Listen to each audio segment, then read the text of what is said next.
Na sahrani će učestvovati 10.000 ljudi, uključujući vojnike, mornare i avijatičare. U povorci u Londonu i u Windsoru učestvovaće 6.000 ljudi. Ali to je ogroman napor podrške. Planiranje traje već duže vreme i sada moramo da to sprovedemo, rekao je Sir Tony Radakin. Zvaničan spisak gostiju nije objavljen, ali su neka imena već poznata. Guardian piše da su prve zvanice počele da pristižu. Na sahranu dolazi američki predsjednik Joe Biden, kao i brazilski predsjednik Jair Bolsonaro i predsjednik Južne Koreje Yoon Suk Yeol. Dolazi i francuski predsjednik Emmanuel Macron, kao i predsjednica Europske komisije Ursula von der Leyen. U Londonu će biti i hrvatski predsjednik Zoran Milanović.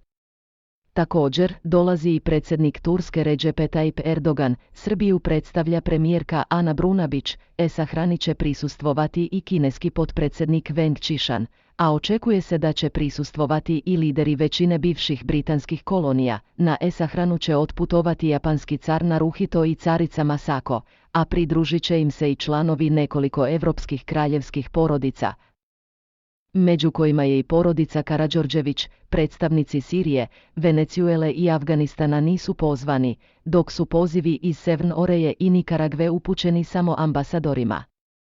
U Londonu se neće pojaviti ni lideri i zvaničnici Rusije, Belorusije i Mjanmara. U Velikoj Britaniji je zbog sahrane kraljice Elizabete II danas neradan dan, kako bi se, kako je rečeno iz britanske vlade, građanima omogućilo da odaju posljednju počast kraljici. Pre sahrane, crkveno zvono će se oglašavati na svaki minuta u trajanju od 96 minuta.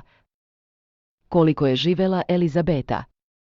Pred kraj službe bit će odsviran britanski posmrtni marš oko 12:55 sati, a onda će nacija u tišini stajati 2 minuta. Vrata Westminsterske opatije otvorena su od 9 sati, 3 sata pre početka ceremonije, a kovčeg će napustiti Westminster Hall u 11:35 časova i bit će dopremljen u opatiju u 11:52.